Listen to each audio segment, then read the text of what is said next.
अल्ताफ जी। बहुत बहुत शुक्रिया। आज मौका मिला है हमें एक बहुत ही अहम बिल जो है और एक बहुत ही अहम सब्जेक्ट जो है उस पर बोलने के लिए। ये मामला जो है ये परेशान हाल और बेकस लोगों का है जो नेचुरल क्लाइमेटीज़ की वजह से जिनको परेशानियां होती हैं, जिनकी तबाहियां होती हैं। बिल का मकसद ये बयान किया गया है कि इससे एक बेहतर कोऑर्डिनेशन रहेगी सेंटर और स्टेट में, और ये बहुत ज़रूरी है कि इन मामलात में पूरी कोऑर्डिनेशन हो, स्टेट की हुकूमत की भी और सेंटर हुकूमत की भी। और ऐसी कोई आफत जब आती है तो उसका हम सब को मिल के मुकाबला करना है और मुसीबत ज़्यादा लोगों की मदद करनी है।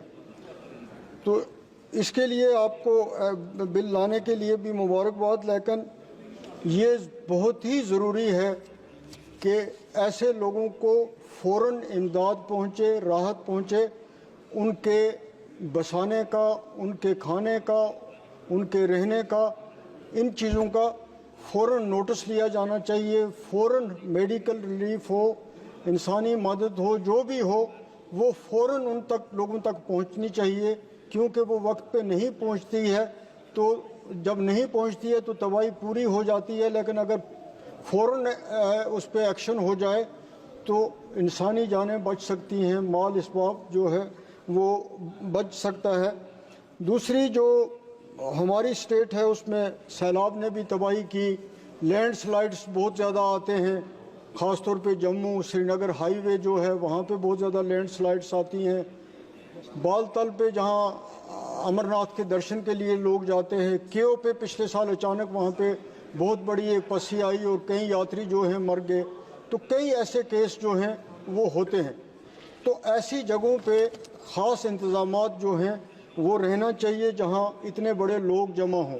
एक और बात जो मंत्री साहब मैं आपके नोट्स में लाना चाहता हूँ, वो एक गरीब शख्स जो है उसका मकान जल जाता है, उसको सिर्फ आज के ज़माने में 1 लाख मिलता है और उसको इतनी फॉर्मेलिटीज़ पूरी करनी पड़ती हैं, पटवारी से, गिरदावर से, तहसीलदार से, डीसी से, तो 50,000 तो उसका किराया का ही खर्चा हो जाता है। तो इस सिस्टम को सिंप्लीफाई करने की ज़रूरत है। एक बुनियादी लोकल पे एक तहसीलदार को ये अख्तियारात होने चाहिए कि अगर 1 लाख रुपए आप पहले तो वो बहुत कम है, लेकिन वही देना है कम से कम तो वो 24 घंटे में मिले, वरना बहुत ज़्यादा हम ग्राउंड पे देखते हैं कि लोगों को उसकी दिक्कत होती है। और ये अमाउंट बहुत कम है, ये अमाउंट अब बढ़ना चाहिए। या तो इंश्योरेंस का कुछ ऐसा तरीका होना चाहिए कि जो गरीब लोग हैं उनको पैसा अगर गवर्नमेंट नहीं दे सकती है तो इंश्योरेंस कंपनियां दें और वो जल्द से जल्द जो है वो दें। कश्मीर में सबसे बड़ी डिज़ास्टर जो होती है वो विंटर में होती है। वहाँ पुराने मकान हैं और पूरे लकड़ी के बने हुए हैं। कंक्रीट की बिल्डिंग्स आपको वहाँ बड़ी कम मिलेंगी, अब शहरों में मिलेंगी, लेकिन पुराने गांव के गांव जो हैं 200-400 गांव, वो उनकी छत भी लकड़ी की होती है, दूसरा काम भी जो है वो लकड़ी से होता है। और खुदा बचाए जब आग लगती है तो पूरा गांव का गांव जल जाता है। तो वहाँ पे स्टेट गवर्नमेंट को भी चाहिए और सेंटर को भी और डिज़ास्टर जो मैनेजमेंट है उसको भी चाहिए कि ज़्यादा से ज़्यादा वहाँ फायर स्टेशन के दफ्तर हों, ये स्टेशन हों खोलने के लिए खोलने चाहिए, ताकि जब आग लगती है तो 20-20, 30-30 किलोमीटर पे फायर सर्विस के फायर स्टेशन हैं, तो वो पहुंच नहीं सकते हैं। बस 2 मिनट में ले लूँगा। तो वो पहुंच नहीं सकते हैं, जिससे इकट्ठे 50-50, 100-100 मकान हमारे जो हैं जल जाते हैं। गुरेज का एरिया हो, किश्तवाड़ का हो, वैली का हो, तो ये बहुत ही इम्पॉर्टेंट पॉइंट है हमारी वैली के लिए, वहाँ पे ये बच सकते हैं। दूसरे गरीब लोग हैं जो लाइफ स्टॉक लेके चलते हैं, उनके लिए कोई प्रोविज़न नहीं है। जो भेड़ बकरियां लेके चलते हैं मैडम, वो एक रेवड़ लेके चलते हैं, 50-60 गाड़ी के नीचे मर गए तो कोई प्रोविज़न है ही नहीं है। जंगली जानवरों ने उनके माल खा लिए तो कोई प्रोविज़न ही नहीं है।